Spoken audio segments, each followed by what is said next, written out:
guys, here we are back again with Terry Appoletti, continuing our segments here in our series of the Channel Within, and it is 3/24/14, and our last segment we were talking about the Kundalini experience, and we were at the Heart Center, and I think it's important to continue on, and we were talking about the chakra centers starting at the root and working the way up, and so Terry, if you just want to continue on. From the heart up, and then tell us what your experience, what you felt, your humanness. Well, the humanist was confused. I was going through a lot of confusion at that point because I really did not, no matter what was coming at me, it was like it was always in my head, like, what's going on with me? What's going on with me? And then I noticed that one night I went to bed, and all of a sudden I felt like somebody just picked me up by my throat and jacked me up against my wall in my bedroom. And it was like a very quick thing, because I actually got up and got jacked up against the wall as though somebody had a hold of my throat. Mm-hmm. And so what happened was I jumped out of bed, went over to the light and turned the light on just to make sure somebody wasn't in my bedroom. And of course it was just another manifestation of my own fears that was being presented to me. And basically the whole Kundalini experience, the paranormal experience of it, was to show me my fears, or to at least help me to release those fears. And then basically after I got over that, and I know I was coughing and sputting there for a little while. And then we got up into the third eye, and the third eye was quite interesting, also because the third eye, you know how like you meditate and you try to go in the third eye, and you might get a little headache. Well, in this case, the third eye was quite open, quite active, but yet if I tried to focus on the third eye, I would get a headache. And this is where that inner voice that was speaking would say to me, go inside the headache. And it was almost like there was layers of third eye activity that I needed to witness. And then at the same time, and here I could tell that they were working on wisdom. They were working on insight. I was able to see colors. Even to the point afterwards, I started noticing that it was very easy for me to see orbs. Orbs, and I would see a lot of these streaks of light with like a spark in the middle of it. And eventually, after a while, I started understanding what they were. And then the little sparkles. And you know how like some people will say, ooh, I got goosebumps, which means that's the truth. I never got goosebumps. I got the little sparkles. And as far as for confirmation or whatever. Of something, yes. And then so they were working on expanding the third eye, and a lot of times I would feel like a tight band that was around my head. And I know that you mentioned that a few times, because I know you're a very third eye person. I remember when your third eye opened up. I forgot myself until you just mentioned that. That was a journey. I do remember that. Yeah. So a really neat thing happened was the crown chakra. How the crown chakra opened up. It was like I actually felt like this white, cloudy feeling just opening up my crown. Like I can feel my crown right now just opening up by speaking about it. And it was just like a cloud, like I was on a cloud. And that's what that felt. Because it seemed like after I got from the heart chakra, it wasn't so tumultuous like the rest of them. These are all your earthbound chakras, which I can see how that would be a lot of cleansing, and even the heart. But it seemed to have gotten easier as I got higher up. But that's where I started to recognize bliss, the feeling of bliss. And can you describe that in any other word? Because a lot of people use that word bliss, and you think it's like a high energy, just a high. But can you describe it in any other way? Well, I'm going to try because it is hard. Okay, let's mix this up in a cauldron. Okay, bliss, ecstasy, rapture, any other type of feeling, and put them all in one. So that's how it feels. It's just kind of like when I died, when I was strangled and I died and I let go of that last breath. That's the same feeling I got. Was I couldn't explain the feeling other than putting all those wonderful feelings in one, you know? And so that's what it felt like. It just felt like a wonderful, soft feeling of unconditional love, if you had to try to describe what unconditional love felt like. And so for how long of a period of time? Was it minutes? Was it hours? Was it days, weeks, months? The whole process probably took about 3 months, according to the journal I was keeping. And then what about this bliss?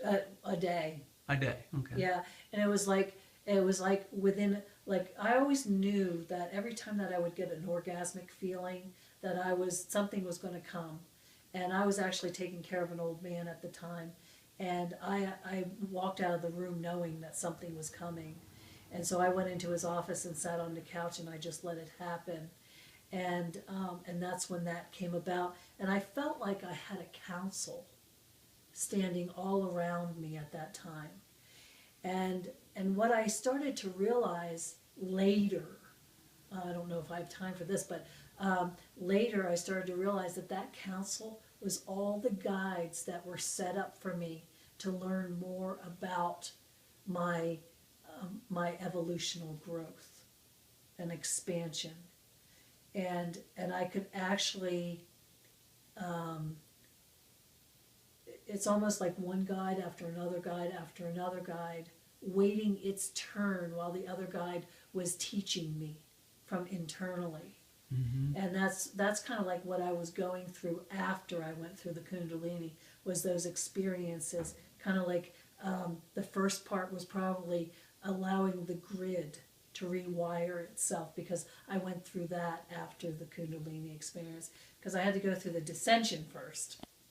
Okay, guys, sorry about that. We had a little break there in the coverage in our series, and what Terry was talking about was the descension of this Kundalini experience, and she had this really blissed out feeling of a high, and then came the descension. Right. And this is for those who are going through the process that don't understand, and even maybe for people that will be going through it, what to expect. And sometimes when other people have done it prior to you, you can relate to it and it helps you get through the process. And so maybe you could explain for a few minutes what that descension felt like to you. Right. When the Descension started, I think the Descension probably, I felt it for probably a good week afterwards. It was kind of like, it was, you know how like you're on such a high and then all of a sudden you just, like there's something missing in your life? Well, that's what it kind of like feels like, but energetically, I could actually feel almost all that energy that came up, it was actually coming back down. You know, in the feeling type part of it. And I believe that after all of that, I did awaken into the empath awakened within me.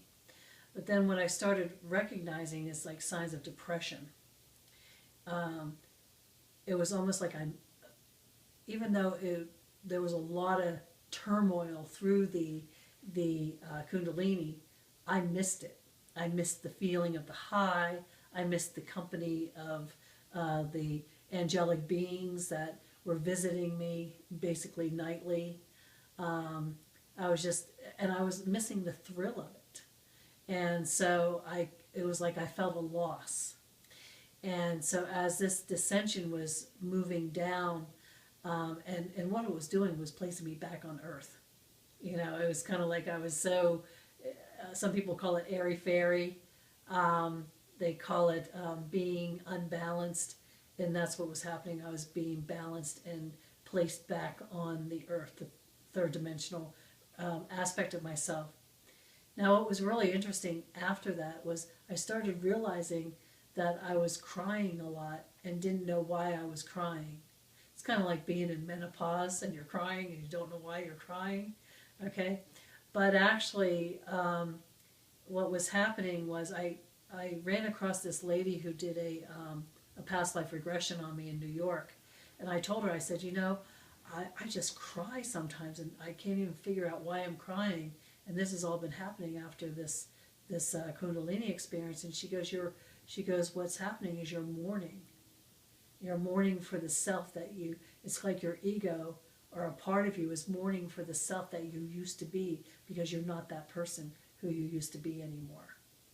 And so that was the process of the Descension. And did that ring true to you, what she was saying? Oh, absolutely. I understood it. As soon as she said it, I understood it. Mm-hmm. And it made it easier for me to go through whatever I was going through. Or maybe I was over it, you know, at that point. Mm-hmm. But I do realize that, you know, I still had a lot of personal growth that I had to get through. But basically, because even though I felt different, mm-hmm. and even though I knew that I was never going to be the same, which was a nice thing, I still had to go through a lot of baggage, mm-hmm. you know, and so, and that's, I would say, was my next journey, you know, because even when you and I met, I was going through a lot of baggage to get clear. So, so that was what I had to go through just to get to that point of clearing, and that was basically a lot of past life stuff. Mm-hmm. Yeah, and you know, just for the purpose of education for the viewers, there's a lot of times in my life and just our journey together where we would just travel from Pennsylvania to another part of the planet that carried a higher vibratory frequency, or we'd be around other people of like-minded individuals, and we'd all raise in these vibrations, and we'd be blissed out. And then on the way home, it was like it was almost like you had to pay to play. And then it got to the point where it was a joke. I was like, okay, when's it gonna happen? When's it gonna? That's right. Remember that? Yeah. It'd be like, when's the carpet gonna be pulled out from under us because we had so good of a time? Now we gotta pay for it. Or I'd get those migraines afterwards, and so. Or it was kind of like we were in that high, and then when we got back home, yes. we were descending. Yes. And then all of a sudden, we can see the blessing of it now, mm-hmm. but at that time, you know, it was pretty. It was confusing and painful, and just what the heck. Yeah, we'll be talking about those things later on down the road. Yeah, and so just as another example, when you had the near-death experience, you had to have been in a higher plane or a higher frequency. So when you came back in the heaviness of the body and the, I mean, being grounded back to the earth, was that a similar feeling as well? Mm-hmm. Okay. Yeah. Just to give other examples to the viewers of. And I think now that you mentioned that, I can see that more clearly right now, mm-hmm. in hindsight, that is a similar experience because being out of the body mm-hmm. and being in that high energy and then being put back into the body. Right. In the process of what went on after that, yeah. Okay, great. And so we're running out of time here. And again, we were talking about in the last couple segments about balance. And so this is a perfect segue right now as far as speaking of balance, because, you know, the airy-fairy that she was talking about, you know, there's so many aspects of our humanity, and when we're too grounded or when we're too airy-fairy, you're out of balance.